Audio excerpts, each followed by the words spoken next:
Sobre el mapa, Vladimir Putin pudo trazar una gran ofensiva de primavera con relativa facilidad. Sin embargo, actualmente se encuentra completamente estancada en el fango del frente ucraniano. Este corredor de importancia estratégica, que se extiende desde Kursk y Belgar hasta Luhansk, ya no es una línea de suministro segura. Originalmente estaba destinado a ser la arteria vital del ejército ruso, pero se ha convertido en todo lo contrario. Se ha transformado en la trampa de drones más letal del mundo. Esto se debe a que Ucrania ha construido una red infalible que paraliza instantáneamente desde el aire a cualquier convoy militar, vehículo blindado y unidad de infantería que cruce sus fronteras. Piénselo por un momento. Al intentar entrar en las fronteras de un país que fabrica exactamente 3 millones de drones de visión en primera persona al año, está intentando adentrarse hasta 20 kilómetros en las líneas del frente. Cada segundo que pasa en el aire juega en su contra. Esta impactante onda expansiva geoestratégica se extiende ahora a todos los frentes y ocurre mientras el sueño de Moscú de mantener la guerra apoyándola desde sus propias fronteras se desmorona. El personal militar ruso duda actualmente antes de avanzar en el campo de batalla de Ucrania. En este momento, el corredor de Uperia en Daetskin es posiblemente la zona donde esta preocupación se experimenta con mayor intensidad. Para el ejército ruso, este corredor ya no se considera una zona avanzada. Casi convertido en una base, está repleto de drones. Por otro lado, los estrategas militares señalan un frente mucho más preciso al que ni siquiera los soldados rusos de élite querrían entrar el cinturón fortaleza, un corredor que discurre a lo largo de la autopista H2 o de norte a sur. En esta zona, especialmente en los últimos días, Rusia está sufriendo uno de los reveses más significativos de su historia militar contemporánea. Todas las rutas operativas que Vladimir Putin había trazado con relativa facilidad en el mapa del cinturón de fortalezas han desaparecido. Las fuerzas militares rusas concentradas en dirección a Pokrovsk no logran avanzar. A las fuerzas que intentan cruzar el río Oskli en Kupiansk, les resulta difícil consolidar sus posiciones debido a su dispersión. A pesar de su negativa a rendirse, las fuerzas rusas no consiguen refuerzos. Su única esperanza es una operación de rescate que nunca se llevará a cabo. En los últimos días, los grupos de infiltración rusos en la línea Juliple ni siquiera han podido salir de las comunidades a las que han entrado. A pesar del continuo deterioro de la situación en el oeste de Zaporizhia, incluso un importante bloguero vinculado al Kremlin ha admitido que las acusaciones de que el ejército ruso ha capturado algunas aldeas son totalmente falsas. En otras palabras, todos y cada uno de los puentes logísticos rusos que conectan con el cinturón de fortalezas tanto desde el sur como desde el norte están colapsando. Esta es una circunstancia sorprendente pero real. En lugar del enorme éxito que el ejército ruso había anticipado, la llegada de la primavera provocó una pesadilla logística y operativa de enormes proporciones para las fuerzas armadas rusas. Es importante recordar que Finlandia infligió una derrota devastadora al ejército soviético durante el invierno de la década de 1940. Este revés es un recordatorio del pasado. Hoy, con el mismo nivel de compromiso, Ucrania está atrapando a la maquinaria militar rusa en la misma trinchera que ella misma se tendió. Actualmente, incluso las instituciones analíticas más prestigiosas del mundo, como el Instituto para el Estudio de la Guerra ISW, incluyen abiertamente esta realidad en sus conclusiones. El estudio realizado por el ISW el 6 de abril indica que las ambiciones estratégicas de Putin en Ucrania han entrado en un proceso de bloqueo del progreso que es irreversible. ¿Qué pensaría si le dijéramos que el cinturón de fortalezas podría colapsar por completo sin disparar un solo tiro? En este punto, Putin ha cometido su segundo error más significativo, una circunstancia particular que podría alterar el resultado del conflicto. Los rusos, cuyas solicitudes son esperadas por el Kremlin para las campañas de reclutamiento, ni siquiera quieren pisar el frente. Esto se debe a que la gente ya no está dispuesta a sacrificar sus vidas en vano para mantener la estrategia bélica que Putin pretende. Dicho de otro modo, el fracaso en el frente no es simplemente un obstáculo militar para el Kremlin en la lucha. Durante este mismo periodo, esta circunstancia se ha convertido en el inicio oficial del colapso psicológico que se ha estado produciendo en la sociedad rusa. La convicción del pueblo ruso en este conflicto se ha desvanecido. El sistema se encuentra gravemente dañado como resultado de las numerosas bajas militares, la ausencia de miles de soldados que regresan del frente y los múltiples cambios tácticos que se han producido. Ya no es cierto que las instalaciones de reclutamiento del Kremlin estén desbordadas de solicitantes. Toda la maquinaria propagandística se ha detenido por completo. La gente se opone rotundamente a la idea de sacrificar su vida en un frente que carece de importancia estratégica. El Ministerio de Defensa ruso debía reclutar 49,000 soldados adicionales para el año 2026, según el objetivo establecido. Al alcanzar esta cifra se llegó a un punto crítico para la continuación del conflicto. Aunque era necesario que al menos 1,100 personas firmaran contratos diariamente, el resultado fue desastroso para el Kremlin. El promedio diario de contratos se mantuvo en 940 durante 3 meses. Un rendimiento un 16% inferior al objetivo. Si el ritmo actual de reclutamiento continúa, Rusia se enfrentará a un déficit de al menos 65,000 soldados para finales de año. Sin embargo, ni siquiera esta estadística ofrece una imagen completa, ya que durante el mismo periodo, el ejército ruso sufrió cerca de 89,000 bajas en el frente. En consecuencia, el Kremlin no puede reemplazar a los soldados perdidos. El mayor Robert Brody, comandante de las Fuerzas de Sistemas No Tripulados de Ucrania, describió esta situación de forma clara y concisa. Brody afirmó que el índice de bajas de Rusia ha superado su índice de reclutamiento por 4º mes consecutivo desde diciembre de 2025 hasta la actualidad. Cuando esto ocurre, indica que un ejército ha dejado de expandirse y ha comenzado a contraerse. Las declaraciones de Alexander Sirski, comandante en jefe de las Fuerzas Armadas ucranianas, así como los datos obtenidos del proyecto Quiero Vivir, demuestran de forma concluyente que esta importante reducción se ha producido. Los resultados del proyecto indican que aproximadamente el 24% de los soldados que firmaron contratos están actualmente bajo investigación criminal y el 40% tiene deudas. En particular para el Kremlin, el impacto de estas crisis militares se ha extendido a las megaciudades del país. Ciudades como Moscú y San Petersburgo son ejemplos de ello. Se registró una disminución del 25% en la tasa de reclutamiento en comparación con el año anterior. Desde mediados de febrero, al menos 12 regiones federales de Rusia han aumentado sus bonos de contratación entre un 50 y un 80%. Valery Falov, ministro de Ciencia de Rusia, emitió directivas urgentes a las instituciones educativas más prestigiosas. De acuerdo con esta orden, se garantizó que al menos el 2% de los estudiantes firmarían un contrato con el Ministerio de Defensa. El gobernador de la región de Rian ordenó a las pequeñas, medianas y grandes empresas que seleccionaran soldados de entre su personal disponible. Como se puede observar, el número de personas que firman contratos está disminuyendo mientras que el número de bonificaciones y presiones aplicadas está aumentando. Esto solo puede explicarse de una manera: el pueblo ruso ya no desea esta guerra. Por lo tanto, ¿cuál fue el factor principal que finalmente los llevó a retirarse de este conflicto? Para los estrategas militares, la batalla por el control de los drones en el frente del conflicto ucraniano se encuentra a la vanguardia de este colapso psicológico. La gente ahora puede estimar con mayor precisión lo que probablemente les sucederá en el campo de batalla, porque un dron que cae repentinamente puede acabar con todo. Kiev ha dado su paso más significativo en este sentido en los últimos tiempos, enviando un importante mensaje de temor a las fuerzas de Putin que actualmente sirven en el frente.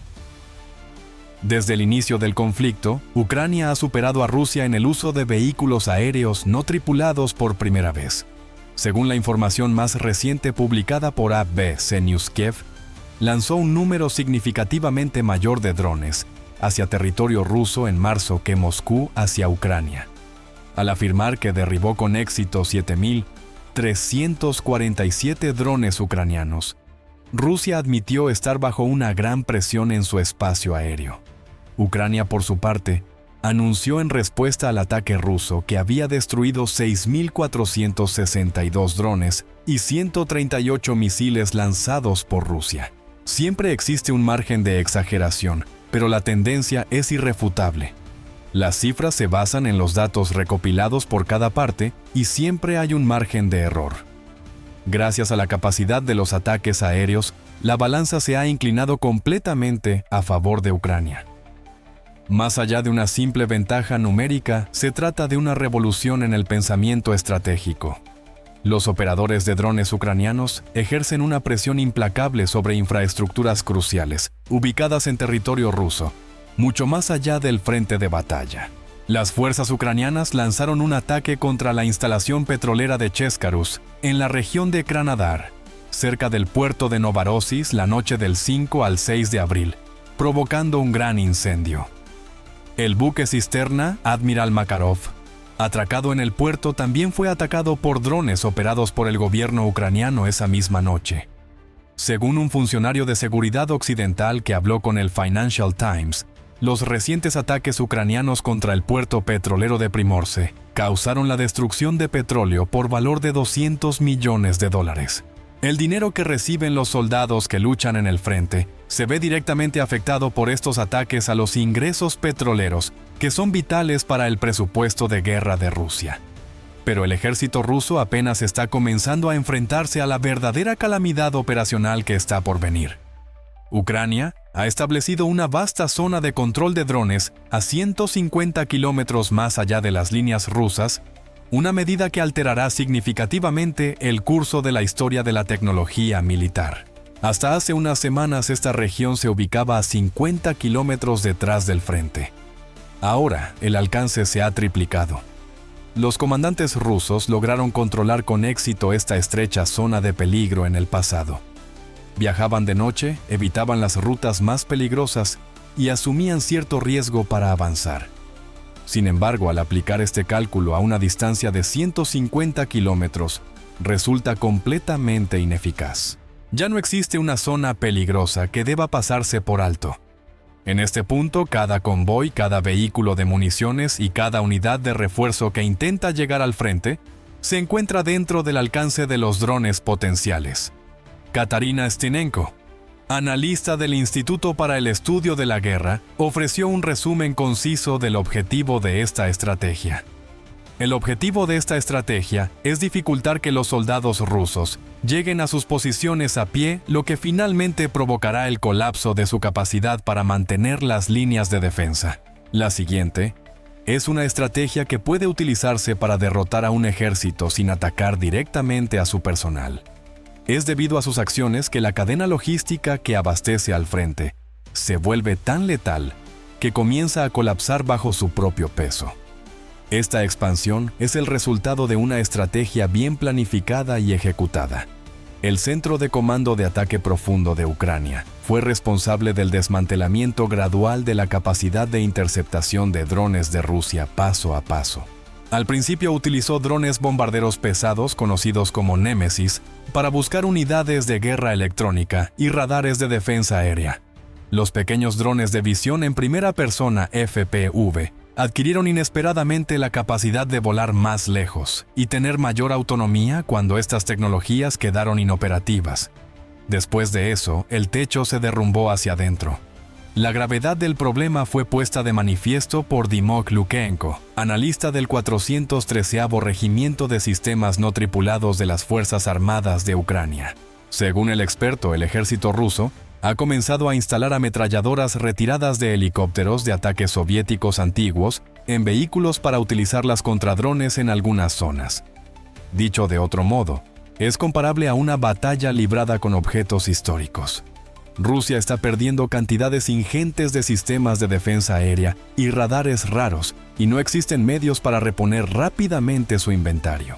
La situación se ha vuelto tan crítica que incluso los blogueros de Z, los partidarios más fanáticos de la guerra rusa, han alzado la bandera de la rebelión según Shukenko. quien afirmó que esta sola frase resume a la perfección la desesperación de Rusia en la guerra de drones.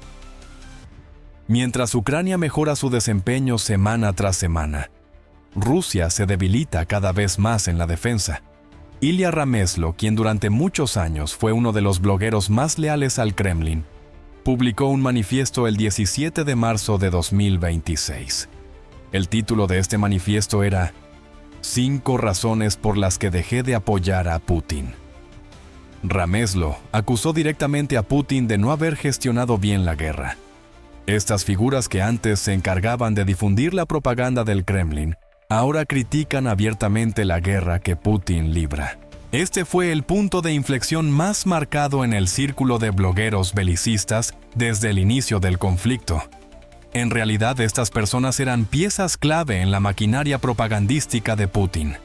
Ahora, esas piezas giran en sentido inverso, y millones de rusos se informan sobre la guerra a través de estos canales en lugar de los medios estatales.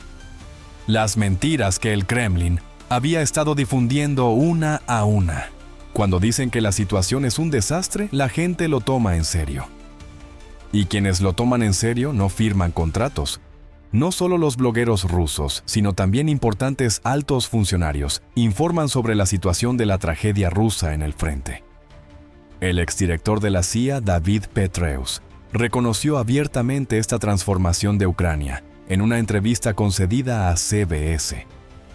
El señor Petraeus afirmó que a pesar de la enorme superioridad rusa en número de tropas, armamento y poder económico, es notable que el ejército ucraniano haya logrado contener la ofensiva en el frente. Señaló que en los últimos 2 meses, Ucrania ha obtenido avances más concretos que Rusia. Entonces, ¿cómo lo logra Ucrania? Es solo la guerra con drones la que aporta estas inesperadas ventajas.